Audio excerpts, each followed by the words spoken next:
Hello there, my name's Vivienne Lee and I'm Service User Engagement Coordinator for Mental Health and Learning Disabilities at the Isle of Wight NHS.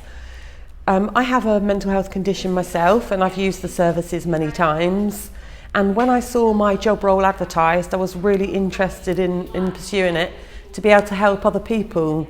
I do a lot of engagement work with the service users and I find out how they would like the services to be changed to suit them better and what we can do to help them.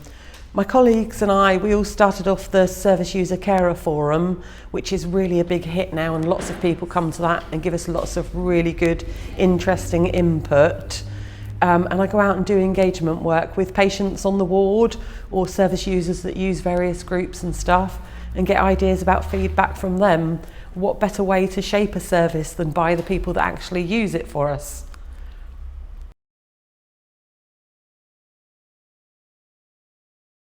Hi, I'm Hannah Griffiths, Community Engagement Manager for local charity Independent Arts.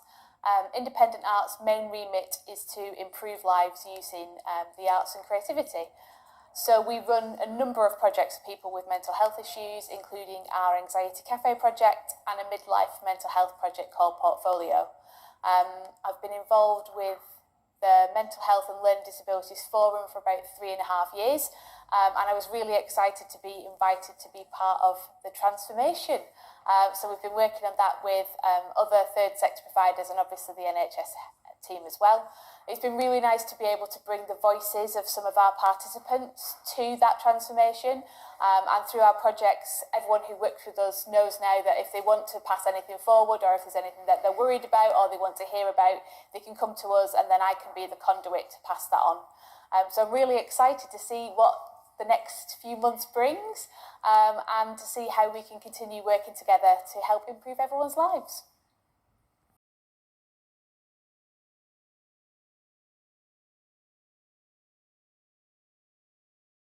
Hello, I'm Richard Ensor and I live on the Isle of Wight.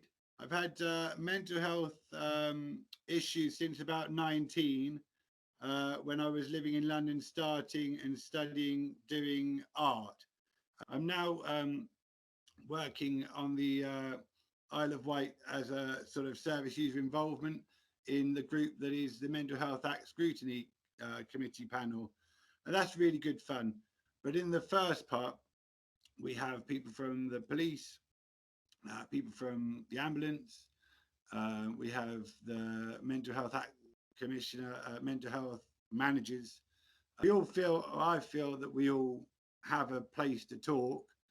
We did look at the 136 suite and the layout of the 136 because I'd had a recent experience in the 136. It wasn't good, to be honest, but that was an experience nonetheless that was recorded and stuff, and they know the issues around that. But it was a recent experience of the 136 and the placement of the microphone on the wall, because there's a little mic that you talk to that's away from the door, and if you're a bit paranoid, you don't know who's at the door and who's at the mic and are they the same person.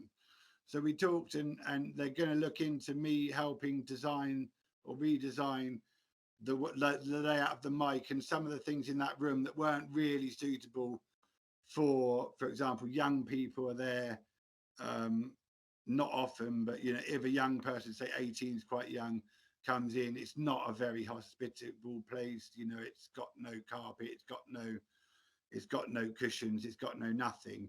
And simple things like a clock, albeit built into the wall, could be helpful for like time and stuff. So I've worked a bit on the 136 layout and how they're going to redesign that.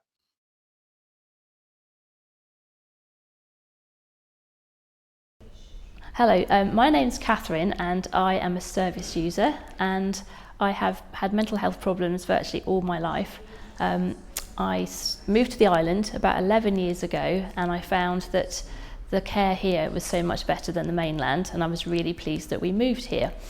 I started off seeing my GP and then got referred to Chantry House and found some really helpful workshops that I went to there a long time ago.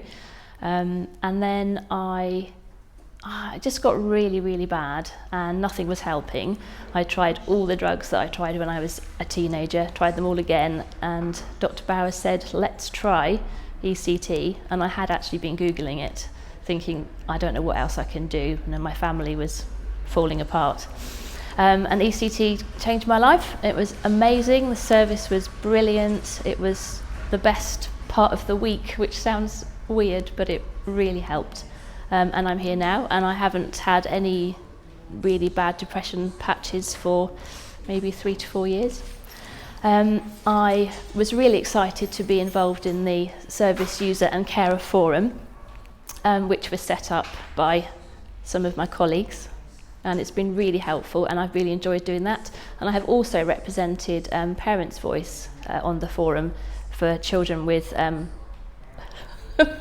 special educational needs on the Isle of Wight. Sorry, my brain doesn't always work that well. So that was really helpful because we help children up to the age of 25 or young people. So I was pleased to be there as a service user and Parents' Voice, and really excited to be invited to the transformation workshops over the course of the last 2 years, which has been amazing to put my input in and to be able to pass on stuff from other people. I have become so well that I decided I really wanted to get a job, and the peer support worker job came up, and I thought, wow, this is something that I could really enjoy doing, and I feel I could help people who have had similar experiences to me, because you need someone to talk to who is not a professional, not a doctor, not a nurse, someone who's been through it perhaps, and been through the other services like through social services, and helping with schools and all the things that are involved with the family. I have quite a large family, so I think I've got the experiences that can help in many different ways. At the moment we don't really know what the role is going to be, it's evolving, and at the moment I'm visiting all the different departments and asking them what they might like the peer support workers to do, and they're asking me what I think I might like to do. So it's a really well co-produced new job, and I'm really excited.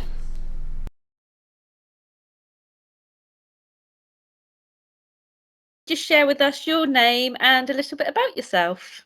My name's Dalton. I have mild learning disability, autism, Asperger's, and ADHD and a mood disorder. Okay. Would you be able to share with us what you're doing at the moment to support us as a trust and our MHLD services? I think you're doing very well at the moment, especially around the COVID pandemic. And what projects are you involved in at the moment? I'm not currently involved in it at the moment, but I'm getting care from the after Respresentative camp under the learning disability team. We've been doing the Green Light Toolkit and meeting other services, and I've been really enjoying it to help other people. Wonderful. And can you just share a bit about why you enjoy being involved with our services? I enjoy it because I like getting the help I need from the services, and also help other people by sharing my experiences. Great. And is there anything that you can share on what you feel the benefit is on involving our service users in our activity? I think everyone should have to be involved in their care.